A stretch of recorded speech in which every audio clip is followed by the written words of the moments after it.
something we all could use. So I would like to read something to you from the sage Dear Abby.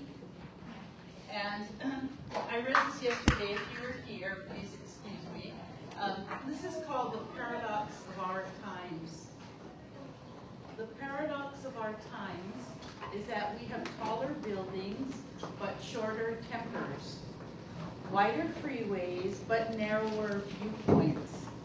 We buy more but enjoy it less, have bigger houses and smaller families, more conveniences but less time. We have more advanced degrees but less common sense. More knowledge, but less good judgment. More medicine, but less wellness.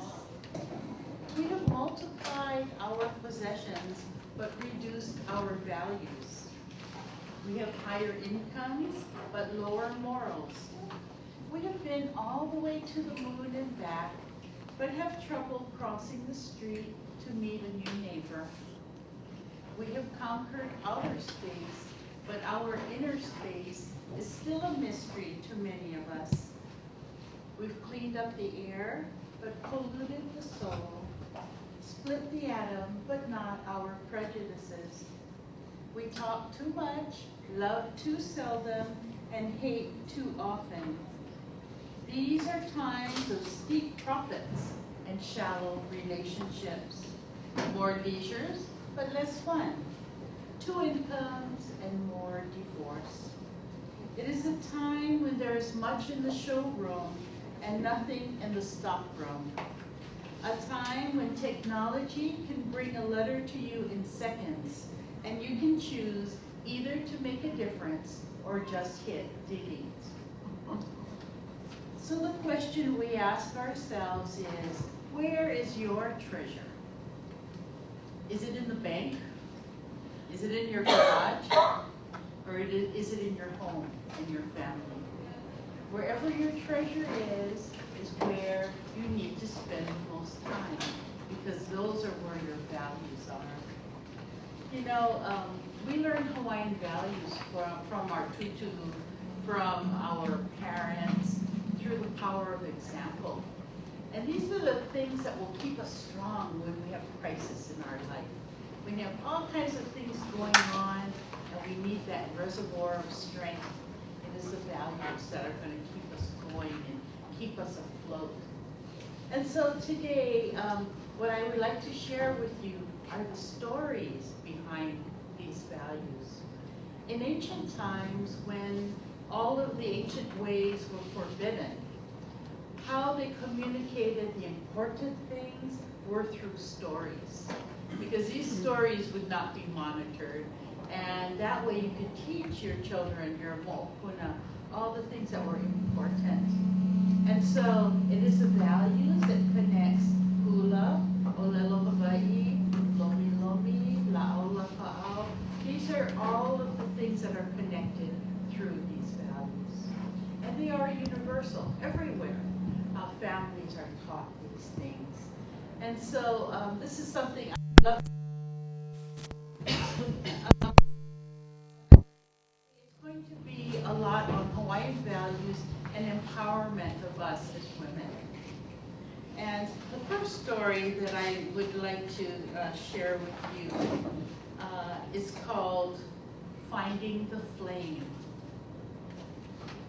And if you'll excuse me, I'd like to read part of this. It reminds me of us sometimes.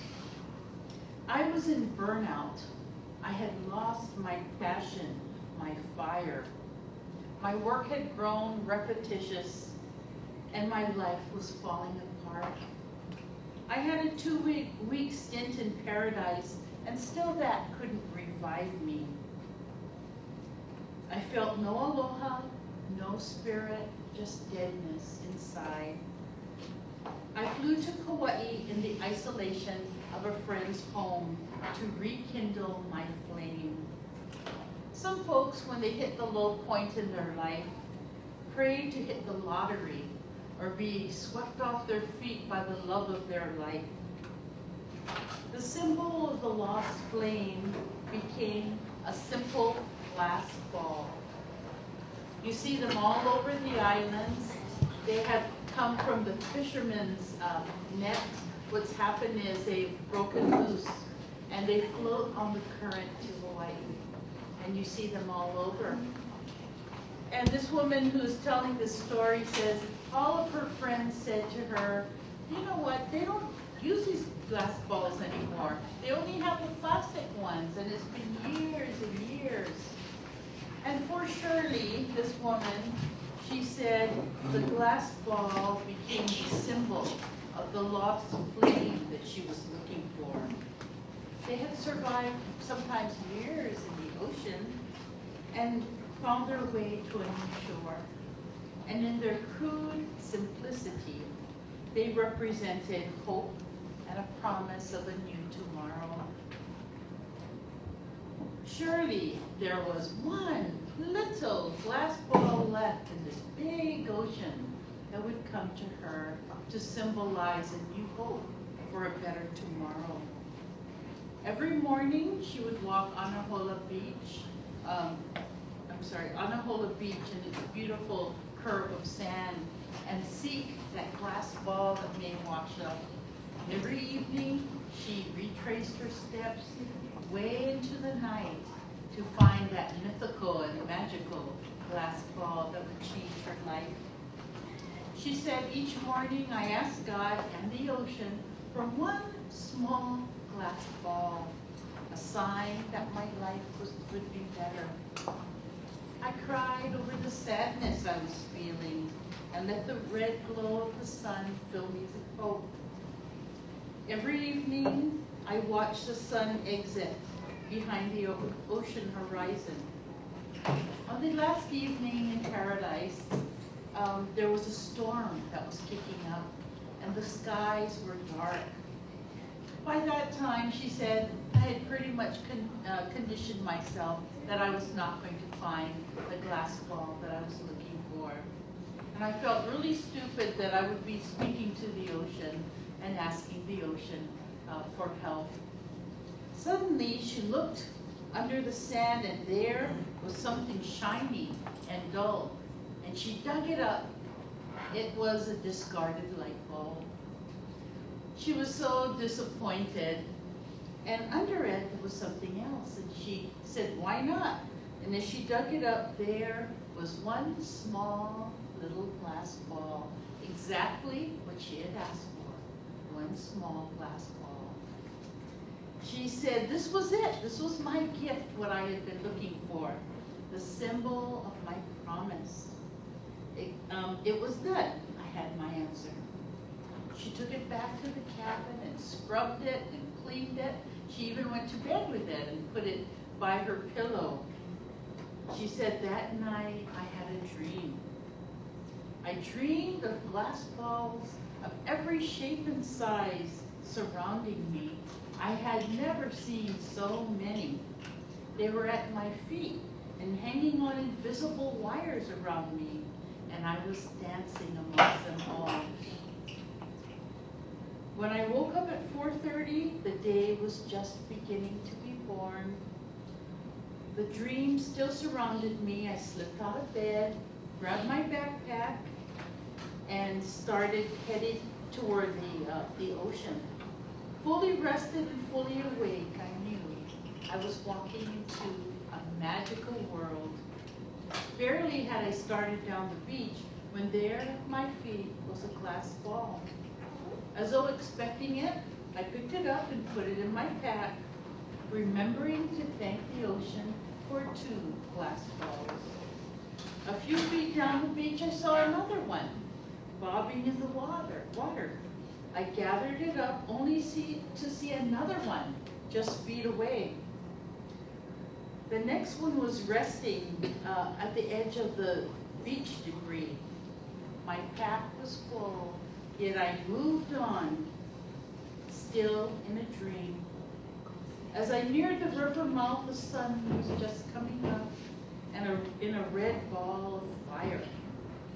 A strong flash was in front of me, and there, 100 feet away, basking on a sandbar, reflecting the sun's touch, was a large, radiant, clear circle of light. I dropped my pack, my feet left the sand, and I stretched out my arms. I was a child running to accept her prize. The world was magic, and anything was possible. I will never forget what it felt like that morning when the child in me dropped everything she was carrying and ran with outstretched arms to accept the gift that was hers. The sadness, the deadness, the pain, everything just fell away, and in that moment, I knew the promise of joy and abundance. If a glass ball had found its way through a stormy ocean to a new day, so could I. And I love this story about the glass ball and how sometimes we feel that deadness inside. We feel like, you know, we are surrounded by a box, or we're living just in our own life and not connected to anyone. You know, about 4 months ago, I went down to the healing pools in Makapu'u, and I take people there for sacred tours. And we go there to pick up the opala on the beach. And as I was collecting all the opala, there on the sand was this little glass ball. And I was so thrilled to have it and to find it. After I've been telling the story so many times, I was gifted with a glass ball. And it is my hope that, and this glass ball represents all of us, that even though it's been a long time, this glass ball has been in the ocean many years, it can find its way to a new shore, and there's hope for all of us. I have several Hawaiian values here that I would like to share with you, and I'm going to let you pick which one we hear.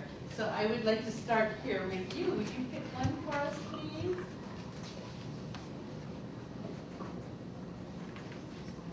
Okay, thank you.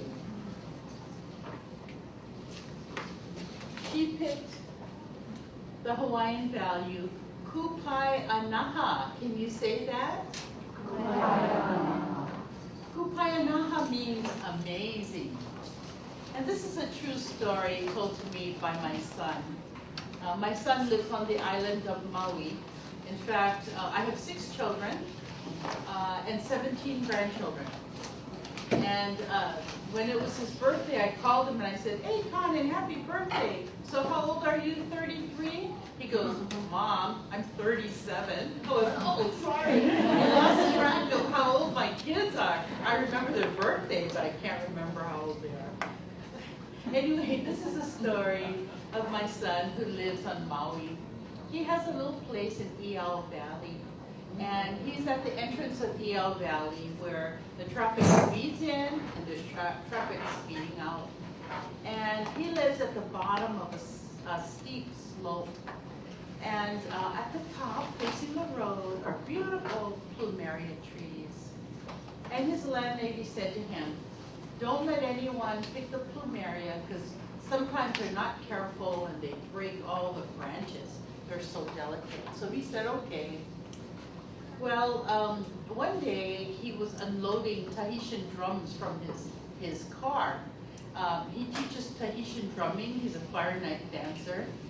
And his 2 little girls, Eleu, who's 5, and Bye-Bye, who's 3, were there talking to him as he unloaded these big drums from his car. And what had happened just days before that, one of the kupuna had come by and picked flowers. And she was very careful, and he figured, oh well, a one-time kind of thing, you know, I'll just let it go. Well, it seems that she came every day now to pick the plumeria from the tree. And he's so respectful, he's so olu, so kind-hearted, he didn't want to tell her not to pick flowers, so he pretended he didn't see her. And so every day she would come and she would pick the plumeria. Well, on this particular day when he was unloading the drums from his car, his two little girls were there playing, and suddenly he heard horns beeping at the top of the road. And he looked around and he saw only one of his daughters there. The 3-year-old was missing. And he said his heart just fell. And he told Eleo, stay there.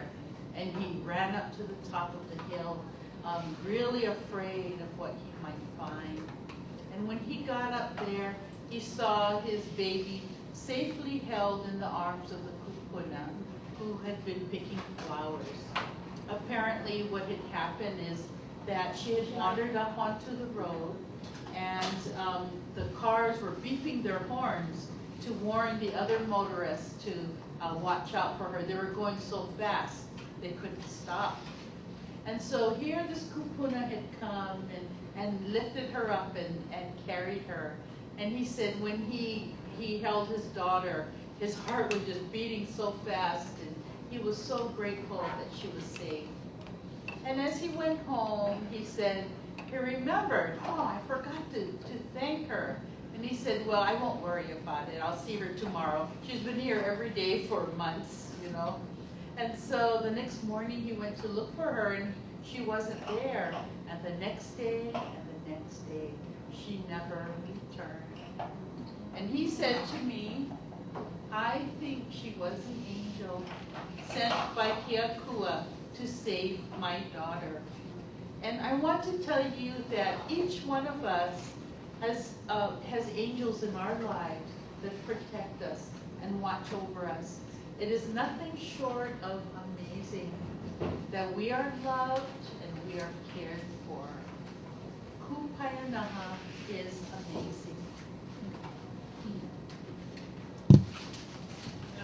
Okay, our next Hawaiian value. You can pick one. Thank you.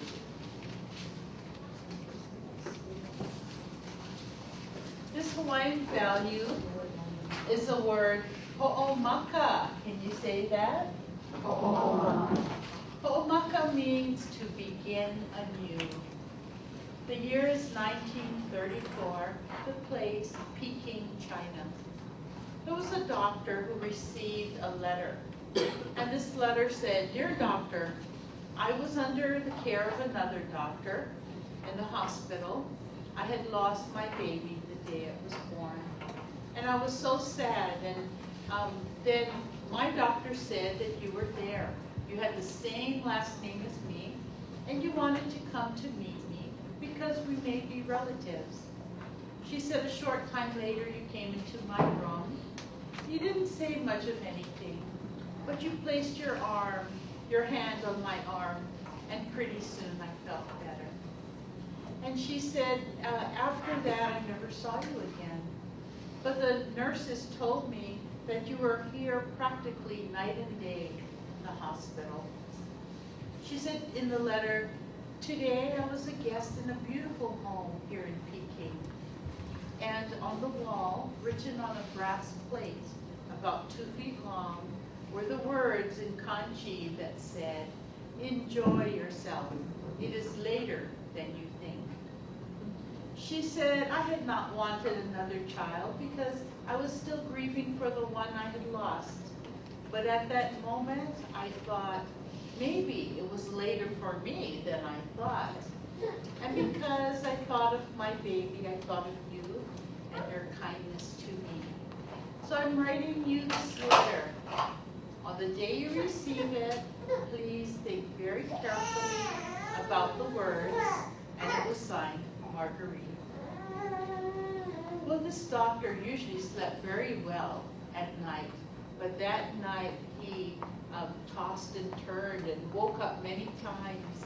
And in the morning, he decided that he was going to do something about it. He called his office, and he called his nurse and said, cancel my appointments for the next 3 months.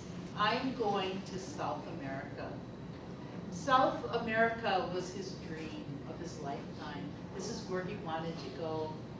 He called his best friend Shorty, and he said, Shorty, pack your bags. You and I are going to South America. Well, Shorty said, you know what? I need to close some deals. I'm really busy. But the doctor told him this story. And then Shorty said, you know what? I've been waiting to close these deals a long, long time. I'm going to go with you. And so both of them went to South America. And the doctor lived his dream of a lifetime. And while they were there, they were entertained by a wealthy steel miner. And Shorty says to the miner, do you golf? And the man said, yes. As a matter of fact, my wife and children are in America right now golfing. And I told them 5 years ago that I would join them in 5 years, but I still have had no time. And Shorty said, do you know why we are here? And the miner said, you probably had a lot of extra money and a lot of extra time. And Shorty said, quite on the contrary. He told them the story about the brass plate and about the words. Well, in the morning, the steel miner, when he came down to breakfast, said, that was a very long finger indeed that wrote those words on the wall in China.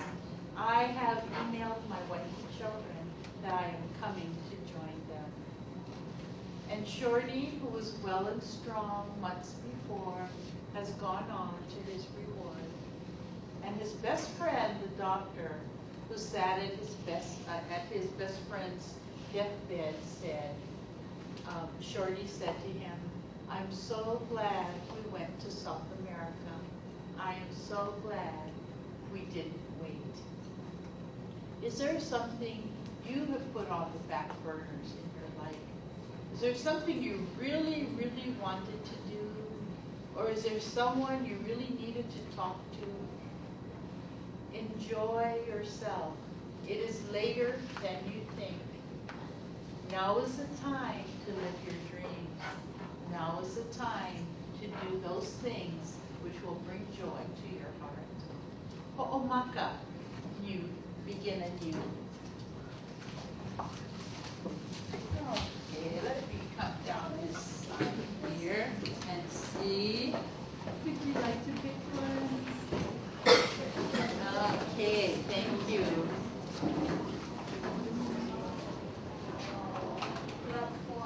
Our next Hawaiian value is the word aulike. Can you say that? Aulike. Aulike means kindness. Kindness. This is a very short story. I was living in Palm Springs at one time, and one of my students in Pasadena had come over to our house, and I had brought some southern cooking, one of which was a pulled pork. And I put it in my microwave oven, and I had a Kalua pig explosion in there. Everything was all over the microwave oven. It was like, oh my God, it's all stuck to the walls. And then my doorbell rang, and I went to answer it. I forgot all about that Kalua pig, and it was one of my students. So we talked for a while, and then I said, oh, why don't you come and have lunch with us, you know? So I said, okay. He walked into the kitchen with me. I opened the microwave oven, and there's this mess of Kalua pig all stuck to the microwave oven. And he's so kind. He looked in, he was kind of like this. He pretended that he didn't see it. And I thought, you know what, that is so kind of him, because it was quite a mess. And, you know, there's many things we can do that are kind to other people. And as we are kind, it brings joy to our heart, you know, and kindness is something that people always remember. I know when I go to Japan to teach, they often say, that is very kind. They think kindness is something that's very extraordinary and very special. And I think in Hawaii, it is something that we take for granted. We're just, you know, we just like to see people happy and to do things for them. Aulike is kindness. Whoops, I got these all mixed up here. Okay, so that was a sharp one right here. Okay. All right, thank you. Okay, our next Hawaiian value is the word malu. Can you say that? Malu. Malu means There was once a very famous actor. He had anything that money could buy. In fact, he was on the front of magazines every week. He had movies that came out. He had a beautiful home, a gorgeous wife, and great kids, yet he was unhappy. He did not have peace in his life. And although he was seeking peace, he could never quite find it. But one day he had a brilliant idea. He thought, if I commission 2 artists to paint the picture of peace, maybe, just maybe, I'll be able to find the peace that has eluded me so far. Well, the first artist drew a picture of a tall mountain with snow on the top of it, and it was reflected in this beautiful lake. And this was his idea of peace. The second artist also drew a tall mountain, but it had a great waterfall that came crashing down on these jagged rocks, and the spray flew up into the air. There by the side of this lake was a tall tree, and in the branches of the tree was a little nest with a baby bird. A baby bird was fast asleep with little droplets of spray on his head. And this was, no matter what was going on outside with the raging waterfall, peace comes from within. Well, this famous actor had at last found the peace that he was looking for, and he put that picture in a place of honor over his mantle. He now knew that if you carry peace in your heart, you will always have it. Malu is peace. Okay, I'll come in here.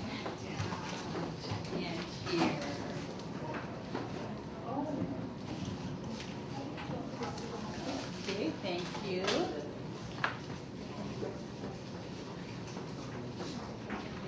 This Hawaiian value is the word ho'omana. Can you say that? Ho'omana. Ho'omana means to be empowered. There was a woman who lived in a tiny cottage at the top of a hill. And her cottage was very small, very modest. She had a beautiful little garden, which she kept manicured very nicely. And she would put her little rocking chair on the little porch there.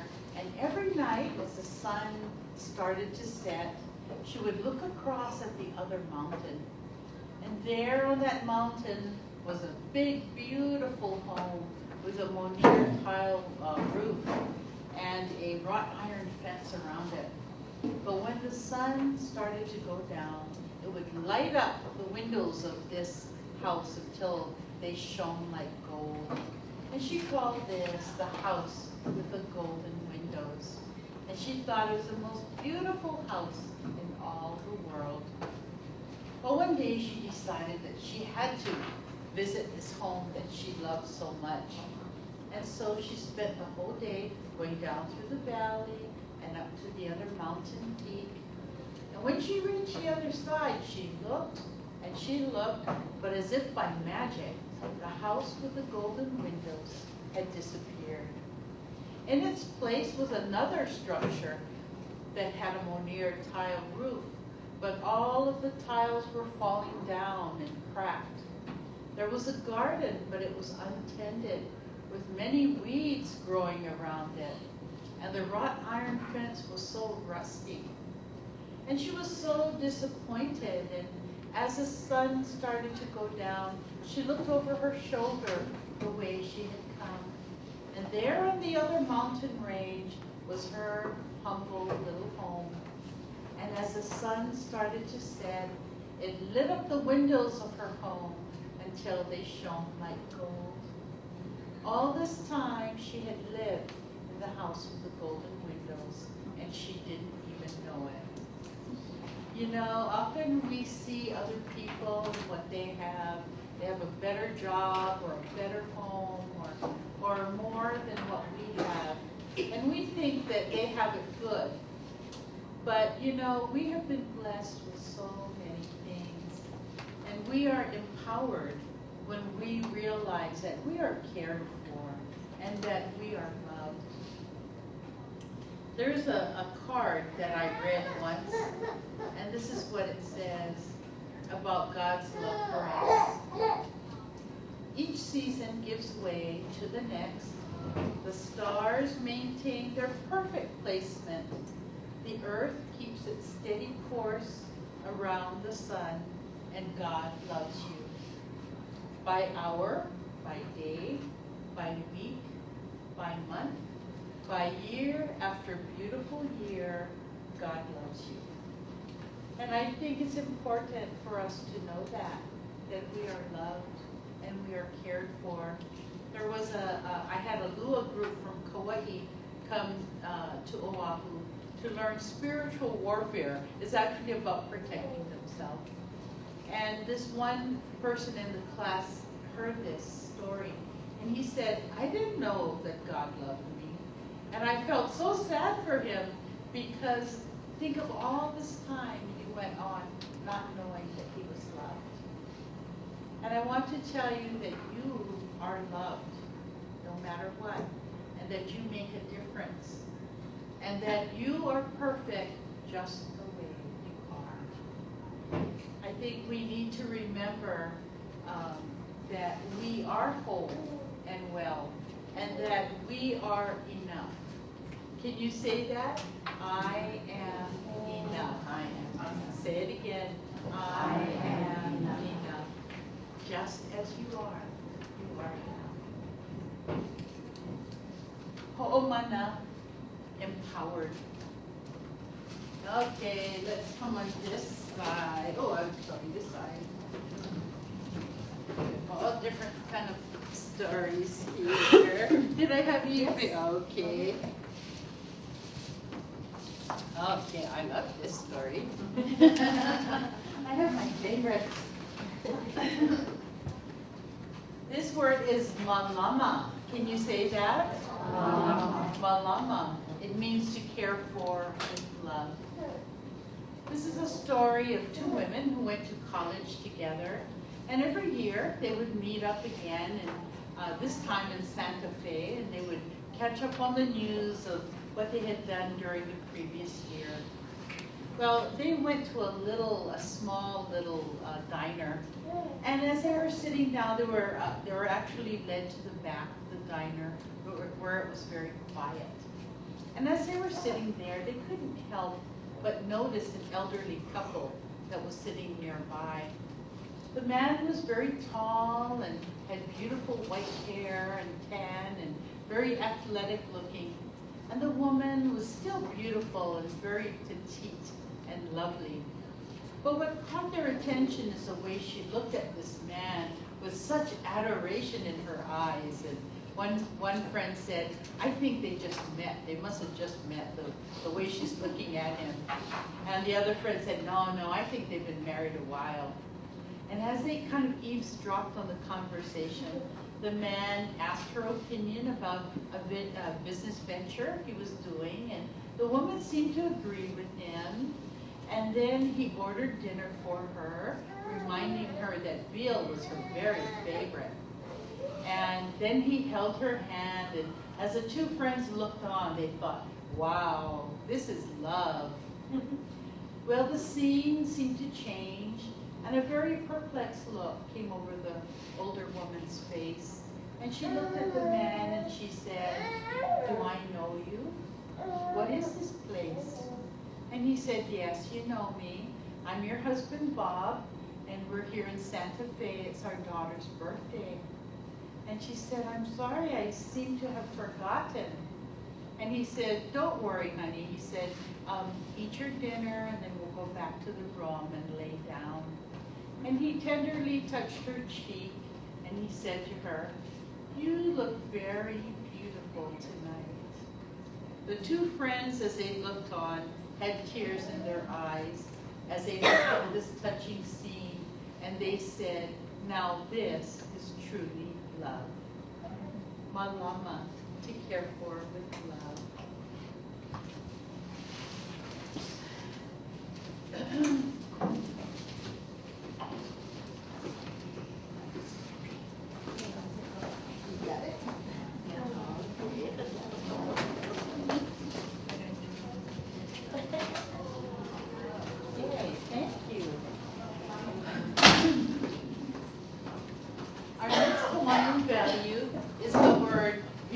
ole. Can you say that? Viva ole. It sounds like you should be eating tacos and going, Viva ole, or something like that. But this means fearless. I'd like to read an excerpt from one of my favorite books. It's called Illusions by Richard Bach. And he is the one who wrote Jonathan Livingston Seagull. Once there lived a village of creatures along the bottom of a great crystal river. The current of the river swept silently over them all, young and old, rich and poor, good and evil. The current going its own way, knowing only its own crystal self. Each creature, in its own manner, clung tightly to the twigs and rocks of the river bottom, for clinging was their way of life, and resisting the current, what each had learned from birth. But one creature said at last, I'm tired of clinging. Though I cannot see it with my eyes, I trust that the current knows where it is going. I shall let go and let it take me where it will. Clinging, I shall die of boredom. The other creatures laughed at him and said, Fool, let go, and that current you worship will throw you and tumble you and smash you across the rocks, and you will die quicker than boredom. But the one heeded them not, and taking a breath, did let go, and at once was tumbled and smashed by the current across the rocks. Yet in time, the creature refused to cling again, and the current lifted him free from the bottom, and he was bruised and hurt no more. And the creatures downstream, to whom he was a stranger, cried, See a miracle! A creature like ourselves, yet he flies. See the Messiah come to save us all. And the one carried in the current said, I am no more Messiah than you. The river delights to lift us free, if only we dare to let go. Our true work is this voyage, this adventure. But they cried all the more, Savior, all the while clinging to the rocks. And when they looked again, he was gone. It sounds kind of familiar, doesn't it? This reminds us about how fearful we can be. And we stop the flow of energy by clinging too tightly. As we allow Spirit to come through us, as we trust, as we have faith, as we listen from our na'au and our heart, we can let go and go with the flow. And you know what? Maybe for a while, it's not going to be perfect, but it will be the way it's supposed to be. At one time, I was a nurse with Hospice Hawaii, and I worked with them for a while. And I knew at that point that I needed to do something else. I needed to do what I loved most, which was teaching. And so there was someone I had met volunteering my time to do Lomi Lomi. And this person had called me up every day saying, I want to come to see you. She had sent a bunch of people from her office to see me. And her boyfriend, who could not raise his hand higher than this, with Healing with Shells, he was able to raise his hand, and more she wanted to send people to me. And so finally, when I quit my job, she called and I said, okay, you can come over and then I'll see you. Well, she sent 27 people to me that first month. And I was able to keep going and to build my clientele. And this is, again, about trusting and going with the flow and knowing that you are where you are supposed to be. And if it is somewhere else you're supposed to be, you will be led to be there. Viva Ole is fearless.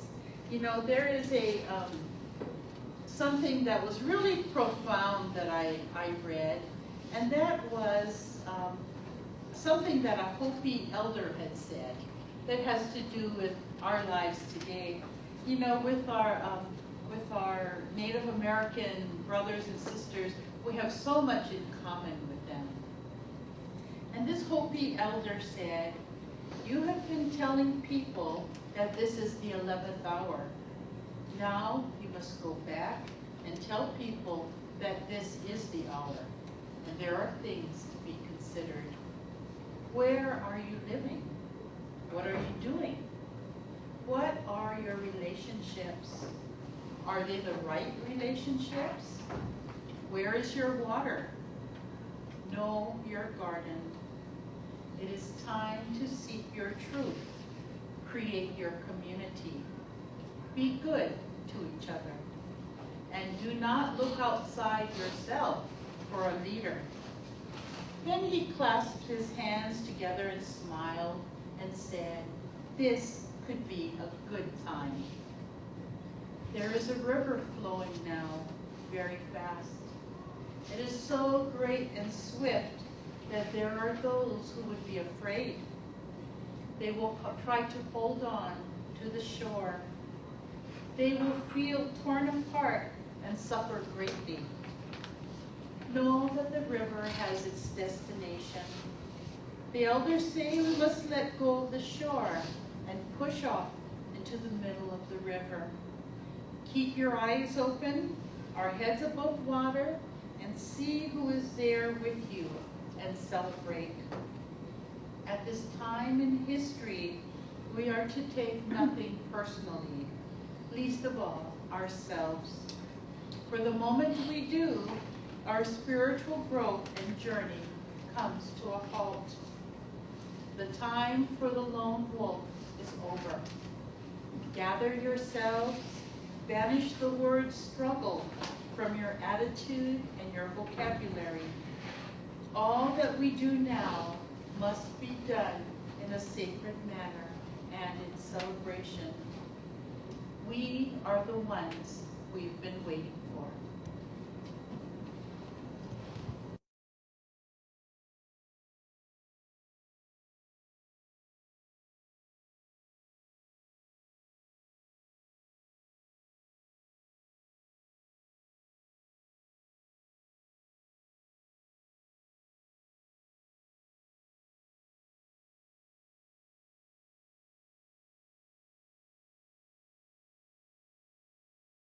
Akamai as smart, but it also means resourceful.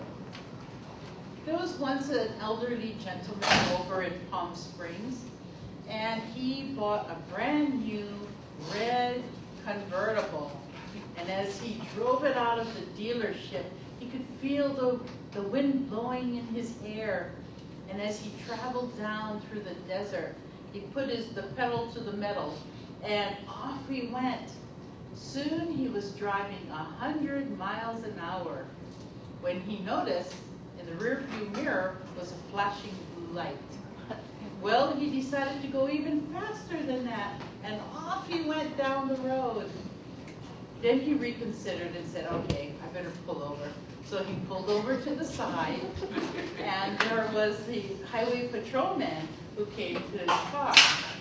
Well, the highway patrolman was not amused. And when he spoke to this elderly gentleman, he said to him, "I'm just about ready to go off my shift, to go home. I really don't want to take the time to write this ticket. If you can tell me one reason I've never heard before of why you are traveling at such a high speed, I'll let you go." Well, the elderly gentleman thought for a moment and said to the officer, "Well, officer, years ago, my wife ran off with a highway patrolman. I thought you were bringing her back." The highway patrolman said, "Have a nice day, sir." Resourceful means thinking outside the box. And I think he was really thinking outside the box. Sometimes we need to look for inspiration, you know. Sometimes we have to stretch it a little bit, you know. But Akamai is resourceful. Okay, let's see. I'll come over here and have you pick one. This one.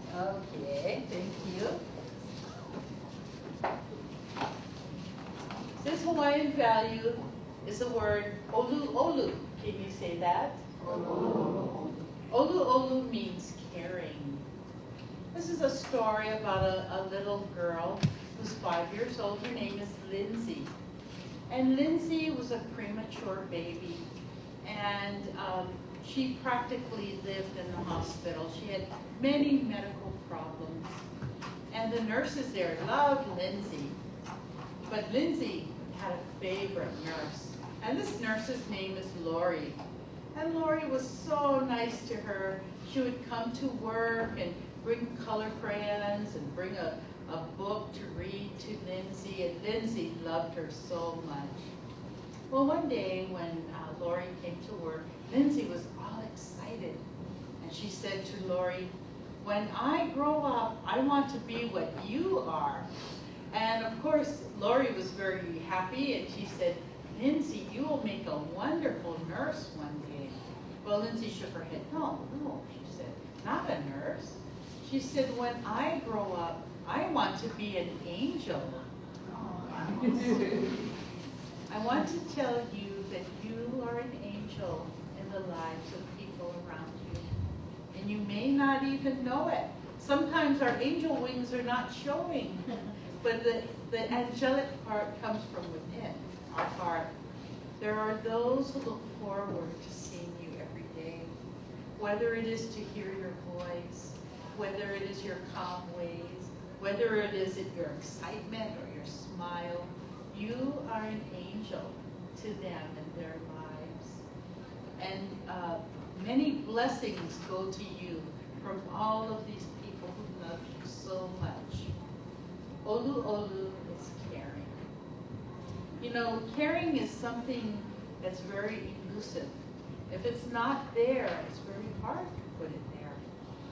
I used to have a care home, and the nurses who worked there had to have that caring in their heart. I don't care how good they were at doing different things. If the caring wasn't there, then they couldn't, they couldn't interact with the family and the people that were in the home. And even a sense of humor was important, as well as that caring. So this is something that's very, very important. I had a woman at my care home who had Alzheimer's, and she would read everything out loud. The newspaper, you hear her talking out loud, you know exactly what she's reading. Well, one day I had to move her room, and because, for whatever reason it was, we had to move her. And she kept going back. She'd go to the bathroom at night, go back to her own room. And there would be somebody there, and she'd walk into the room and touch all the things on her dresser, put things away in the drawer, and you can't lock the door. You can't do that. So I put a sign on the door, "Do not enter." And in the middle of the night, she'd go to the bathroom. Then I'd hear her standing in front of the door, reading out loud, "Do not enter." And she'd open the door and go right in. And so finally I thought, what am I going to do about this? The lady in that room said, "If this doesn't stop, I'm leaving." So now we needed desperate measures. So I had an idea. This has more to do with akamai and resourceful. I wrote a little note and put it on her door. That night she went to the bathroom, and when she came back, I heard her read the sign. It said, "Beware of dog." And she turned around and she left. You have to know your patient. Yes, that's true. So that's about being caring, and she was such a delightful woman. I'll never forget her. She would play songs on her ukulele, real kolohe songs for all of our guests who would come to her. She would be there singing all these songs and raising her little eyebrows. She was so cute, and I loved her so much. Olu olu is caring. Come way in the back here. Okay, I'll get. There we go. Okay, thank you. Well, you chose the one with the prize. It's a special prize, and it's in here. And there's a prize in here for everyone. And it's so small and so light. But I'm going to open it, and I'm going to have you pass it around. I'm going to pass it around to all of you. Please take one. So you chose the right one. All right. The name of our Hawaiian value is Ho'ohau'oli. Can you say that? Ho'ohau'oli. Ho'ohau'oli means to be joyful. And you have a little present there that makes the inner child in you be joyful. There was a man who had a dream that he had died and gone to heaven. And in heaven, he was taken on an orientation tour by God. And as he passed this one door, the door was closed. And Keoki says, what's behind this door? And God said, well, it's not very good. You really don't want to see it. And Keoki was very, very curious. And he said to God, please, I really, really want to see what's behind that door. So God said, okay. And he opened the door, and there was a room filled with beautiful gifts. There was a widescreen TV and a microwave oven, and there was a pool table, and there was a beautiful white Rolls Royce. Well, Keoki had his eye on the white Rolls Royce, and he said to God, what's wrong with all these gifts? And God said, these are the gifts I have for people. And for whatever reason, they could not accept it. So I'm holding it for them until they can finally accept it, or until I can give it to someone else. Well, Keoki, he said, wow, God, can I take a look at that white Rolls Royce? It really looks cool. So God said, go ahead. So Keoki went over to the white Rolls Royce, and he looked at the tag, he turned it over, and his eyes got so big, he said, God, this has my name on it. He said, you know, I prayed to you every night for a car. And there was a moment of silence, and God said, that's right, Keoki. Every night you pray to me for a used Toyota. Now, why would Keoki have prayed for a used Toyota when he really wanted this white Rolls Royce? Maybe he thought that was all he could get. Maybe he thought that was all he deserved. You know, we need to live in joy. God is a source of an unending supply of whatever it is that we want. He can just as easily give us a used Toyota as a white Rolls Royce. And it's not in asking for something that you're not worthy to receive. It's asking for something you know that you are worthy to receive and that you deserve. You know, I wanted a home. My husband and I were looking for a home. And I decided that God was going to be my realtor. So on a little envelope, I wrote down all the qualities in a house that I wanted. I wanted a house that was more plantation style, but it had to be modern inside. The kitchen had to have the most modern appliances, with an island and a French doors, Berber carpet, an automatic sprinkler system, a tree, and wonderful neighbors. And so I wrote this down and I gave it to my realtor, who's God, and I said, please help me find this house. Well, does this mean I never have to look in the newspaper? Of course I have to look. I have to keep looking. Well, one day we're driving along through Kailua, and I saw this plantation-style house. And I said to my husband, stop, let's pull in here. I want to see this home. We walked in the front door, and there was a Berber carpet. There was a modern kitchen with all the appliances and the French doors. It had everything that I had wanted. And I asked the man how much it was.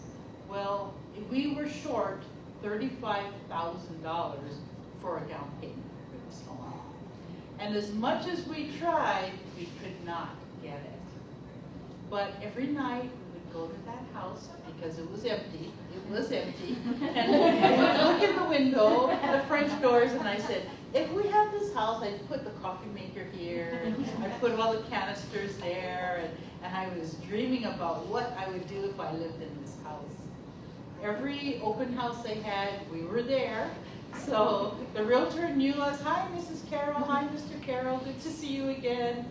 And as much as we tried, we asked the realtor. He said, the only person who can change the price of this house is the owner, who is the contractor, and he's not going to do it. Well, it seemed like a month went by, and 2 months went by, and still this home was not sold. The address was 279 Ho'uli Road, which is right in Kailua. Well, one day, and by that time I was kind of feeling down, and I happened to open the newspaper, and there was a house for sale, and it was on 270 Ho'uli Road. I thought, wow, it must be really nearby. I called, and the man said he was the owner. He said, have you seen my house? And I said, no, I've looked at a house nearby. And as he described it, well, it's a plantation-style house. Everything is modern inside. It has Berber carpet. I said, I know that house. You wrote the wrong address on your ad, and that's the reason why I called. And he said, I put so much extra money and time into this house. I have decided today that I'm going to sell it, and I will only sell it to someone who absolutely loves this house. And I said, I love it. And he said, well, come down to the house and we'll talk. As he walked out of the car, he was walking like this. And as a lomi lomi kumu, what do we do to remove pain? We rub our hands together and we draw all the pain away. And his pain was gone. And he said to me, what do you need to be able to buy this house? And we said, we're short $35,000. He said, I'll loan it to you. And he did. He loaned us the money, and we got the house. And this is a kind of a far out story. It was kind of beyond our means. It was more than what we could afford, but it got us started. We lived there for 1 year, and then we sold it and bought a home in Ko'olina. But it was the start for us. And I want to tell you that dreams do come true. Ask for the things that you want. And you know what? Don't worry about how it's going to happen. Let God take care of it. He's got some amazing tricks up his sleeve. And you can have the things that you truly want. Ho'ohau'oli means to live in joy. Your little pinwheel there is so that you can blow it with the breath of life and the breath of the ancestors to live your dream and to be happy. Ho'ohau'oli is joyful. Okay. There is one other story. I don't know how much time we have. Oh, here's one. We have lots of elderly gentlemen in these stories. I don't know why. There was an elderly gentleman, Italian gentleman, who wrote us a letter to his son who was in prison, and he said, "Dear Sonny, you know, I'm wanting to plant my tomato garden, but the dirt is so hard, and I no longer have the strength I used to have. And I've tried working out in the garden, but I just can't do it. I wish that you were here to help me the way you always do. It looks like we won't have any tomatoes this year." Well, he received a letter back from his son, and the letter said, "Dear Pop, don't dig in the garden. That's where the bodies are buried." Well, the next morning at 4 a.m., there was the FBI and the police that came with heavy equipment and dug up his whole garden, and they found nothing. They apologized and they left. And then the father received another letter from his son. It said, "Dear Pops, now you can plant the tomatoes." That was the best I could do under these circumstances. Yeah.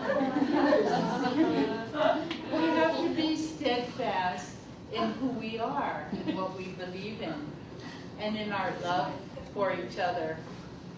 Claim the power that is yours.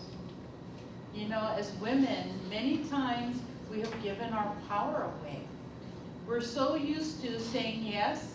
Our kids are the perfect ones who say, oh, Mom, can you babysit? Can you do this? And way after they're grown up, they're still taking their laundry home for Mom to do. And whose fault is it that it's come to this? It's our fault. Yes, because we have allowed them to do this and to take advantage of us. We have become invisible because we have given away our power. If someone says to us, would you like to go out and have dinner, maybe Mexican food or Hawaiian food, what would you like to do? You go, I don't care, doesn't matter. And the next time they ask, you say, I don't care. The third time, they don't even bother to ask. And then we get resentful because nobody asked us. But we have no idea what we want. So part of claiming our power is saying what we feel. It may be, I want this, or I don't want this. You know, I'm sorry, I can't go, I can't help you. Often we're asked to do things, and it's putting us out. But we say, okay, I'll do it. And then we complain about it later on. Okay? So we are important too. We have a life that's busy. So we need to say, if someone says, can you do this for me? It's perfectly okay to say, I'm sorry, that's when I go to the hairdresser and get my hair done. Or that's when I'm having a hot fudge sundae, or whatever it is, you know, because you don't have to apologize. You are important also. Reclaim your power, make your choices of what is important to you. Well, I would like to thank you for being here and listening to this. And